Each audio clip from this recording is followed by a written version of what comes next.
All right, second half of lesson 3. We're going to look at the slipping block. Again, this is when performing a slipping block, we want to step off the line of attack. So he's coming at us on this line. You can call it the center line, the line of attack, the angle of attack, you know, whatever you want to call it. You got to step off that line. You want to get out of the way of that attack. And again, I like to think of it more as a column coming at you than as a line, because he's got two hands he can hit you on. You got to get out of both of those striking areas, all that angle of attack. Two legs he can hit you with. So again, we want to step off the line of attack and redirect, parry, or deflect the attack with our blade at his wrist. Rather than just trying to stop it, we just want to deflect it off. This will allow us to use the attacker's movement to help us slash his extremity. This concept can produce a deeper cut than the chopping motion of a static block. The target, which is again the attacker's wrist joint, is the same, but the advantage is that we combine two ways to thwart the attack. One, moving away, and two, intercepting the attack. In general, the less we move towards our rear and the more we move to the side, or even to the side and slightly forward while protecting ourselves, the better.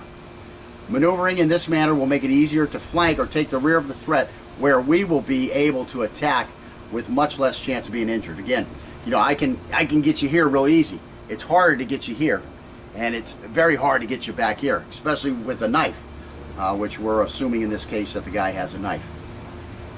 Okay, so what we're going to do is we're just going to start by performing the angle 1 defense with a slipping block in response to the attacker using the modern grip in a weapon forward stance. He's going to attack one angle at a time on the 12 angles of attack, and before each attack he's got to issue that threat, and then we have to say stop, stay back. We haven't been doing a lot of that yet, but we're going to be doing that today.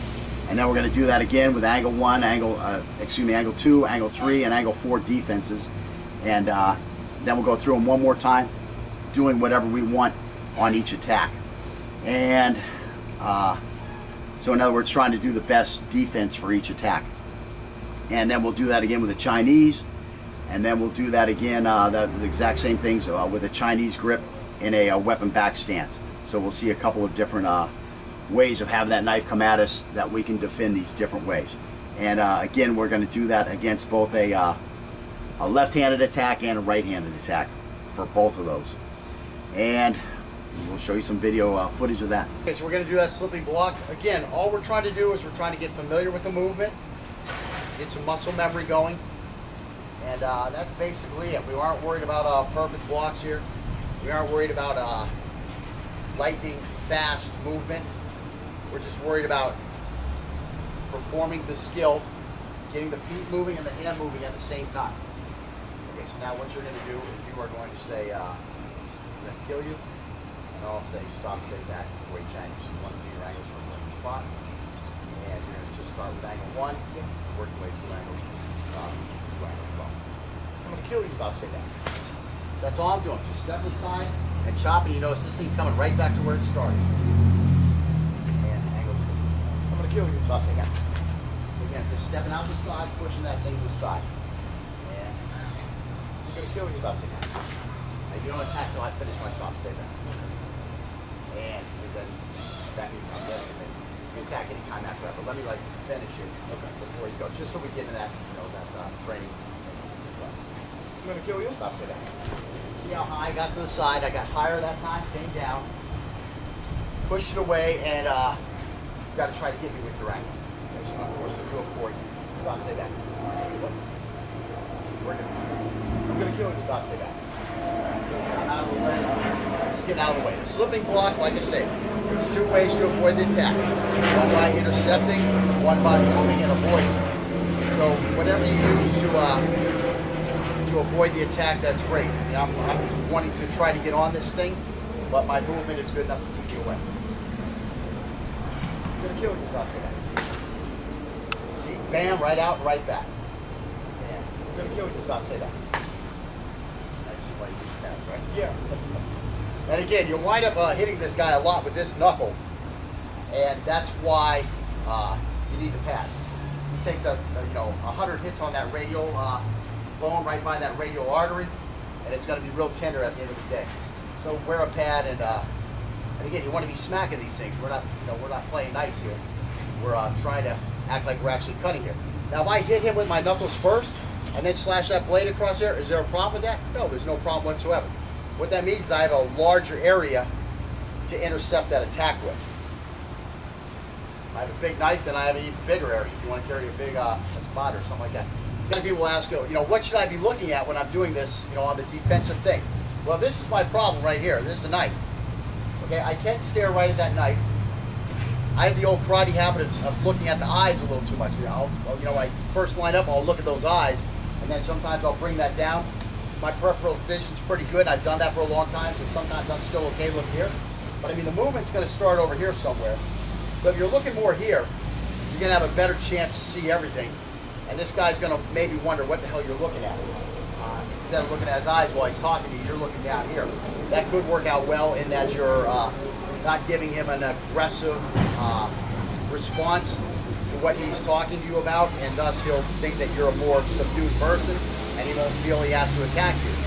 Again, that's never the guy that we train for. We're training for the guy that is the thug who's here to beat us down. And so, we need to be more ready for him. But in general, anywhere you're looking in here, again, I'm turning to the school where this is the better place to look, because I'm going to pick up those shoulders and that hand movement better than if I'm way up here. What's my natural field of vision? If you haven't done this for years, you're going to have a harder time picking things up along down here. So in general, try to look right at this area here. You don't really need to see his face. His face isn't going to hurt you. He's not the alien where these jaws are going to come flying out at you.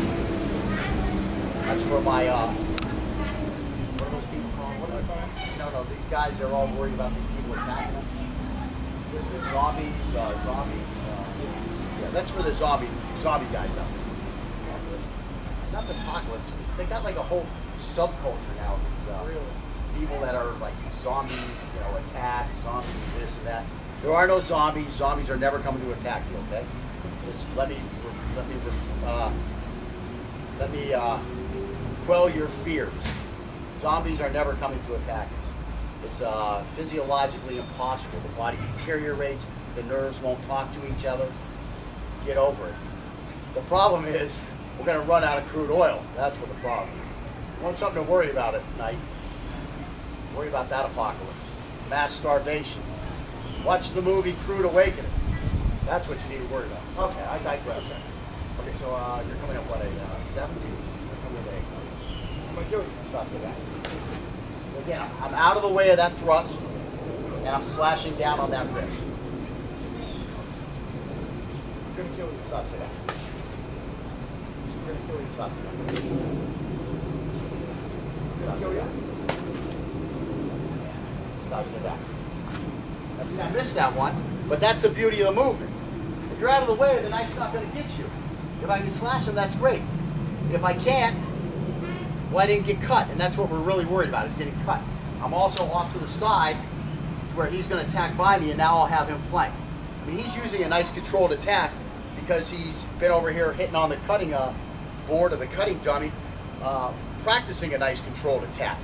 His attack is a little too controlled, but we'll address that, make it more aggressive as we work on attacking a little further in the next thing. Now again, everything he's learned is useful, okay? You don't want to be attacking too crazily unless you know what you're doing, okay? You want to just be out there and back, so that you're not overexposed. Okay, so that was angle 1, defense. Now I'm going to angle 2. Come stay back. So we'll pick that up after a while. With that tiny knife, you all of a sudden realize how good your aim has to be. I mean, you're always practicing with these kind of knives, but you carry around a 3.5-inch blade, 4-inch blade folder. You're going to be surprised the first time you go to do a defensive technique and you get nothing but air. I mean, we get air a lot because we're moving out of the way and we're slashing with a much shorter bladed surface. So we're preparing ourselves for the reality of a real fight. You're fighting with those big cold steel, such and such, Recon, Seal, Jagger, Killer Special with an 8-inch long, 10-inch long blade, and you're carrying around a 3.5-inch, 4-inch folder. You are not training for reality. You're going to get air on that first one, and your mouth is going to be hanging open, and this guy's going to carve you up if he has any clue what he's doing.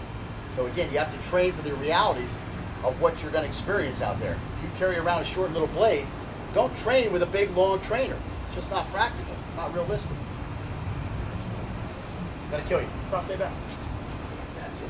That big hollow out, that big odd body English we were doing in the first drill, that's why you're not getting hit, because you're used to doing that. Now you have a hand moving, and where does that hand finish at? It finishes right here. So are you ready for another attack? Yes, you're in the exact same position you were in because you step and drag, and you're just over here. You are on the center line, okay? I'm not. I'm over here, facing this way. Who's got the advantage now? Well, the first thing I have to do is I have to orient back towards you. Now, if you're doing something other than reading the comic book, waiting for me, you're going to carve me up in that little instance where you control the movement. I'm gonna kill you. Stop, stay back. You gotta watch that time there. Right, you gotta watch that time there. We'll do that one again. Now again, it's not a big arm movement. It's just twisting to the side and pushing to the spot. Okay? And then you know where this is coming. You know when angle 3 is coming this way. And you'll pick this up over time. And again, this is where these reps come in. Learning where that knife's coming from, where that knife's coming from. What does angle 3 look like when he throws it? What does angle 2 look like when he throws it? Where do those go while I'm moving? All that stuff. That's why you got to do the reps and reps and reps. And you have to start here. You can't jump to lesson 7 and get all the fun stuff, okay? You're not going to be ready. You might be able to do them because then you're just following a script. Boom, boom, boom, boom, boom. And that's not what we want. We want a system that's going to work in all situations, not in scripted situations. So you got to build the base and then add the fun stuff at the end. Stop, stay back. And again, that's where these steps come in. You know, when we were doing the drills, we were like this, we were like this. But once you start seeing them where you're actually in motion, they're going to be more like this. I mean, it looks funny, but that's what they're going to be like because you're trying to get the hell out of the way of something that's going to kill you. You don't have time for these big, deep, front stances like they teach you in karate. Again, I have the concept over the years of studying this stuff that's not what they wanted you to do in the real fight. They didn't want you to be like that. But they at least wanted you to be like this, so they force you to do those long ones, and now in the heat of the moment, you're going to do something that's at least close, and that's what they really want. That's, I think, the secrets of karate, if there's secrets to karate. Okay, so again, here comes the 4. I'm going to kill you. Stop, stay back. Bam. And see, that's that big hollow out and pushing that thing down, because you see this thing coming at you here. Okay, coming this way a little bit. I'm going to kill you. Stop, say that. Bam. Stop, say that. Bam. You need to step through when you're doing this. You need to practice your step through every time. That's where you'll deliver the blade all the way to. Okay? It doesn't have to be fast. Just come through with a nice smooth move. Okay? Just working on your technique. You want that heat coming up and you want that blade coming out. Okay? So you're practicing too. Don't think that I'm the only guy practicing. When you're on this side and you're throwing angle 1, don't just start arm throwing it. Throw it the way you're supposed to throw it. Throw the angle 1. Throw the 2 the way you're supposed to. Practice that crouch. Practice that crouch. Practice bringing that knee up. Practice vaulting off that back foot. Just take your time and do it slow. Give the guy a chance to see to respond to the thing, and so he can work on his stuff too. There's 2 people working on things here. It's not just this guy. This guy's doing his drills too. He's doing those angles over and over and over. You want to do those angles properly. I'm gonna kill you. Stop, say that. There you go. And I'm gonna kill you. stop, say that. I'm gonna kill you. Stop, say that. I'm gonna kill you. Stop, say that. I'm gonna kill you. Stop, say that. So right off, you can see that when you're using this 2 at angle 2 defense against a guy with a left hand, you've got some big weak areas, and that's that angle 1, that angle 3, and that angle 11, and to some extent that stab on angle 6. These are some areas that you have a very hard time getting across. It's not that I suck during those angles. Those are not the right angles to use, okay? You really want to be a two-handed fighter when you're dealing with those things, which we're going to get to that. Right now we're just practicing, trying to get the slash through, and we're trying to do things that are harder than what we would really want to use, because then that makes the easier stuff easier. I know that concept sounds kind of false, but that's a fact. If you want to jump 8 feet high, and all you do is practice jumping 6 feet, you're probably not going to jump 8 feet. But if you practice jumping 8 foot 1 inches, you're probably going to have a better chance of jumping over that 8 foot. So that's kind of the concept that I have behind here. And let's see, we're going to swap off. again, now you're stepping out this way, and you're waving goodbye. I'm gonna do it. Stop, stay back. See, I just come through with a nice angle. And I'm gonna do it. Stop, stay back. He's gotta come back here. Just meet me and go. I mean, you're putting a big slash in. I'm not gonna be, and again, I'm coming this way. You're stepping out of the way. We'll do it while you step out of the way. See, it's out of the way. I'm not gonna get you, okay? And again, this is just a drill.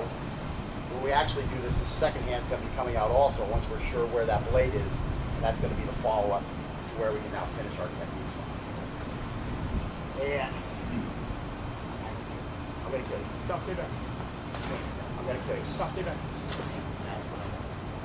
Believe me, that's enough to slow down his movement to where he's not gonna have that inertia to come blast through there. You are meeting him with something, and you're keeping that wrist, and you're snapping on it. Okay, that snap is what's gonna push him away. Like just try to punch me in the face. You see how that's all I'm doing. That slap is what's gonna do it. Is that a knife blade? Here, it's a knife blade now. Here's a knife blade. Here, it's just a foam knife blade.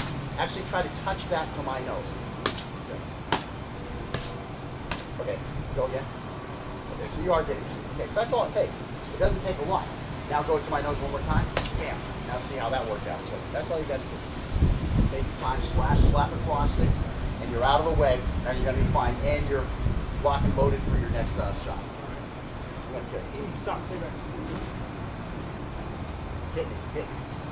I'm not a, you can hit me in the face if you want. Here, hit me in the face. No. Okay. You could if you wanted to, okay? I'm not going to break, okay? Stop, stay back.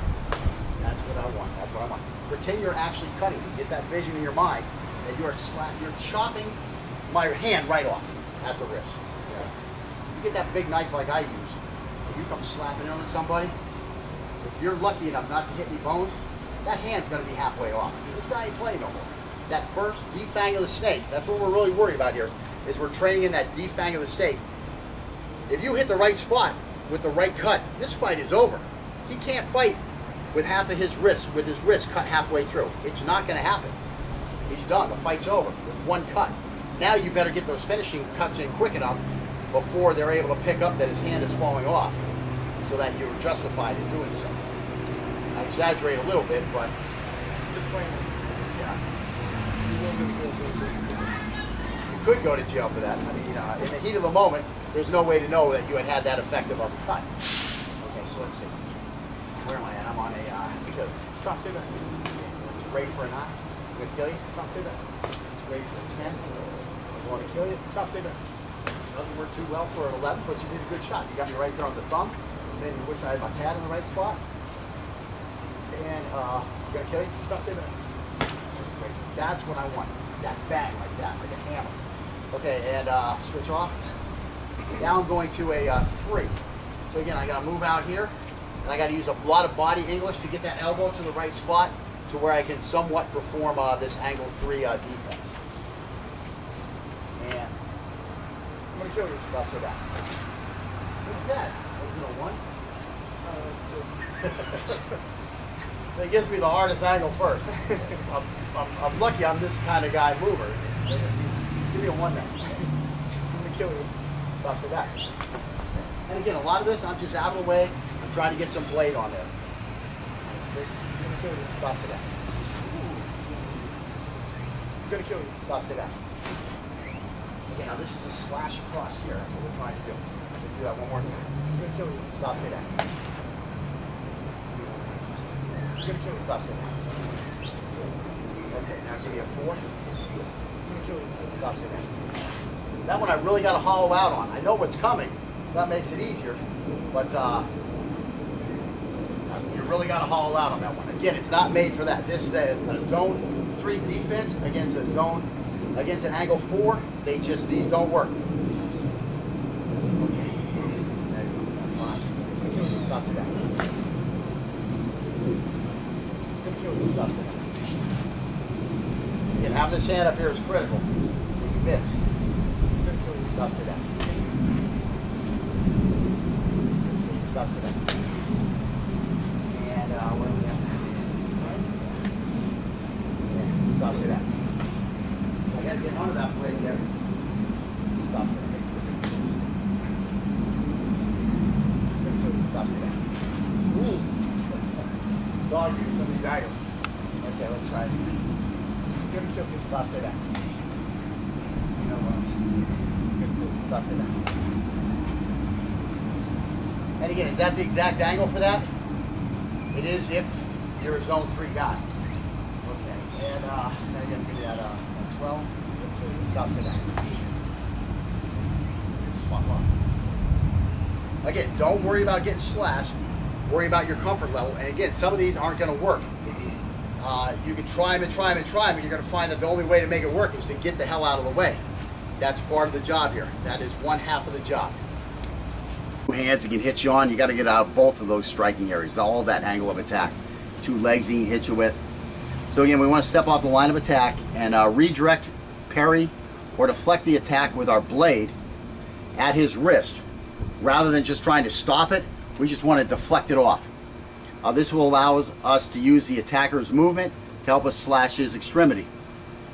This concept can produce a deeper cut than the chopping motion of a static block. Back. We haven't been doing a lot of that yet, but we're going to be doing that today. And then we're going to do that again with angle 1, angle 2, angle 3, and angle 4 defenses. And then we'll go through them one more time, doing whatever we want on each attack. And so in other words, trying to do the best defense for each attack. And then we'll do that again with the Chinese. And then we'll do that again, the exact same things with a Chinese grip in a wep target, which is again the attacker's wrist joint is the same. But the advantage is that we combine two ways to thwart the attack. One, moving away, and two, intercepting the attack. In general, the less we move towards our rear, and the more we move to the side, or even to the side and slightly forward, while protecting ourselves, the better. Maneuvering in this manner will make it easier to flank or take the rear of the threat, where we will be able to attack with much less chance of being injured. Again, you know, I can get you here real easy. It's harder to get you here, and it's very hard to get you back here, especially with a knife, which we're assuming in this case that the guy has a knife. Okay, so what we're going to do is we're just going to start by performing the angle 1 defense with a slipping block in response to the attacker using the modern grip in a weapon forward stance. He's going to attack one angle at a time on the 12 angles of attack, and before each attack he's got to issue that threat, and then we have to say stop, stay. Alright, second half of lesson 3. We're going to look at the slipping block. Again, this is when performing a slipping block, we want to step off the line of attack. So he's coming at us on this line. You call it the center line, the line of attack, the angle of attack, you know, whatever you want to call it. You got to step off that line. You want to get out of the way of that attack. And again, I like to think of it more as a column coming at you than as a line, because he's got two